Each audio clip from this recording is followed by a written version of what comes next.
and welcome to another little mini IELTS session here. This is just a bit of information for you. A lot of students ask me the question, how do I go from a band 6 to a band 7, all those elusive higher bands? It's not just a simple case of doing one or two things.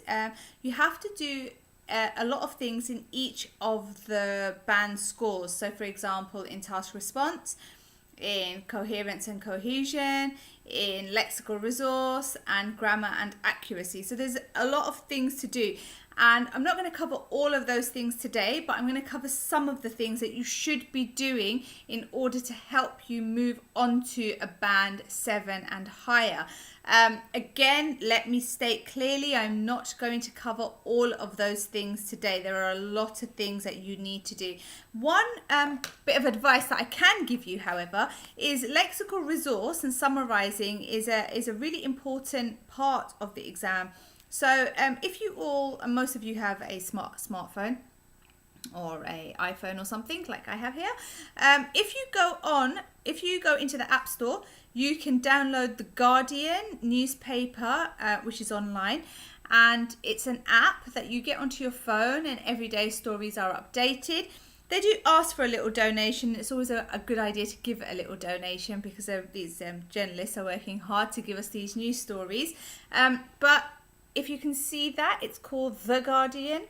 It's fantastic to help you build your lexical resource. It's fantastic to help you see how the English language is structured, and it's a good way to get to know what's going on in the world. So let's have a look at today's objectives. Today we're going to identify ways in which to go from a band 6 to a band 7. Excuse the a band, it should be a band 6 to a 7. Not, like I said, this is not a conclusive list. There are many things you have to do, but these are some of the things that you could do to start yourself off. Okay, here is a little checklist, and it's a checklist to help you both in your writing task and the speaking task. So anytime you do a piece of writing, you're practicing, check on this list and tick off whether you're doing the things on this list. If you're doing the things on this list, it's good, it's helpful. But like I said, it's not necessarily going to give you a band 7. There are other things that you need to do as well. So, for example, let's go through the first one. Knowing when to be general and specific. So, for example, it is believed. This is general. And in my opinion, this is specific. Different essays will ask you to do different things. Some essays will ask you, to what extent do you agree? This is given your opinion. Some essays will ask you to discuss two opposing ideas. This is general. So know when to use it is believed that, and know when to use in my opinion. If we have a look at task 1, so we have the introduction. In the introduction for task 1, you talk about the trends and then overview of the topic. Again, you can do this for the speaking task. You may introduce a discussion topic using a general overview first. For example, you may say something like, it is generally accepted that people should have a balanced and healthy lifestyle. And for me, this is also true. So you're giving a general overview and then you're giving your own opinion about it. You should also be able to summarize your ideas.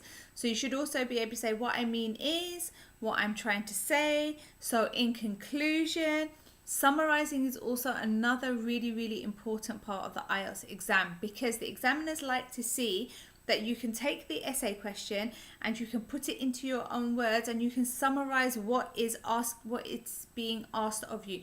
Especially when you have a look at the charts in task 1, it's asking you to summarize the information. You do not have the time to write down everything, so you should be able to summarize the most important features.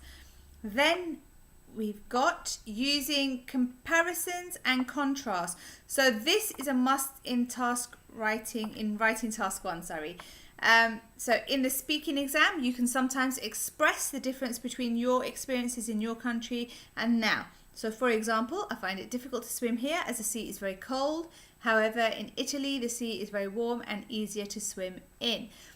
It's always a good idea to reflect back on your own personal experiences, especially in the speaking.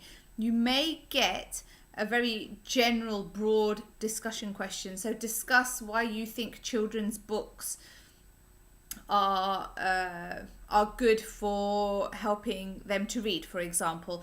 Now, you may not know a lot about phonics, you may not know a lot about children's learning, and you don't need to.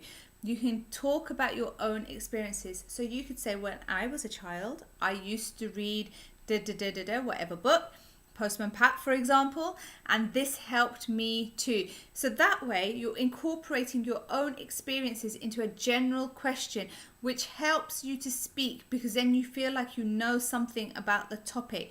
A lot of students get stuck because they think, I don't know anything about the topic. You'll surprise yourself. If you relate it back to yourself, if you can relate the topic back to yourself, you'll find you know a lot about many different subjects. Okay, another one is using complex sentences and using conjunctions. I'm not just talking about simple conjunctions like and, but, and so. I'm talking about nevertheless. I'm talking about on the other hand. I'm talking about moreover. I'm talking about furthermore. I'm talking about conjunctions that connect two clauses together. And why is that an important thing? Because examiners don't want to see simple sentences. One method you could use is writing one simple sentence and then following that up with two complex sentences. Writing two simple sentences, following up with a complex sentence.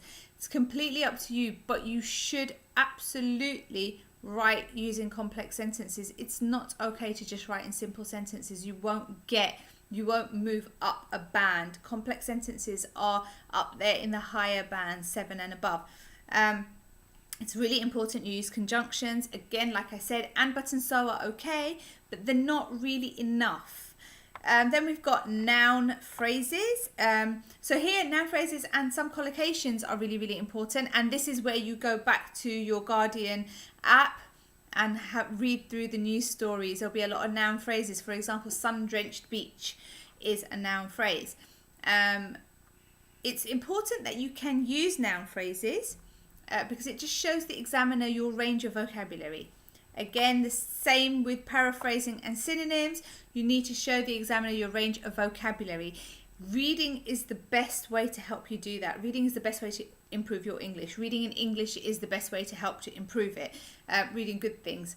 I can recommend the National Geographic. That's a really good journal to read, and also, like I said, the Guardian app as well. Read novels, that's another good way. So go to your local library, find something you're interested in, and find a book, a novel or something, and read it. Okay, this sounds really simple, but it's also quite an important aspect. Singular and plural.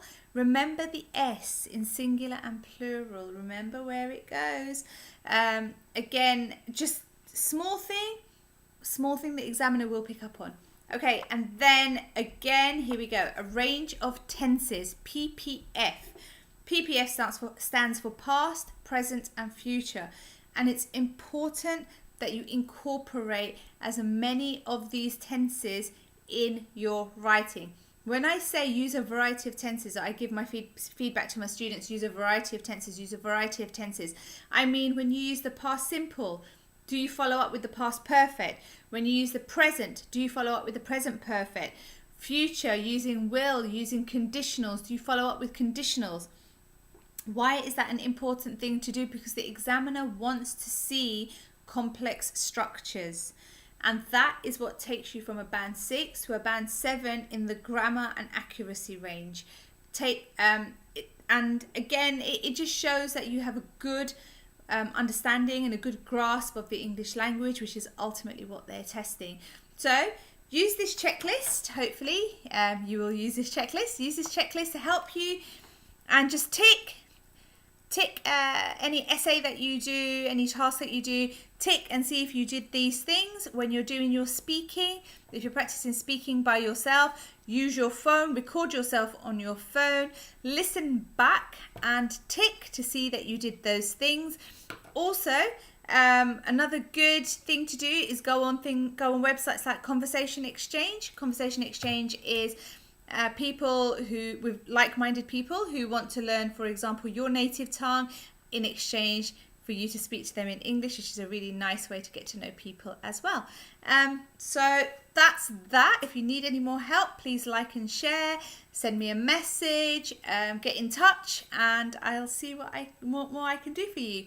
Take care and have a lovely afternoon. Bye.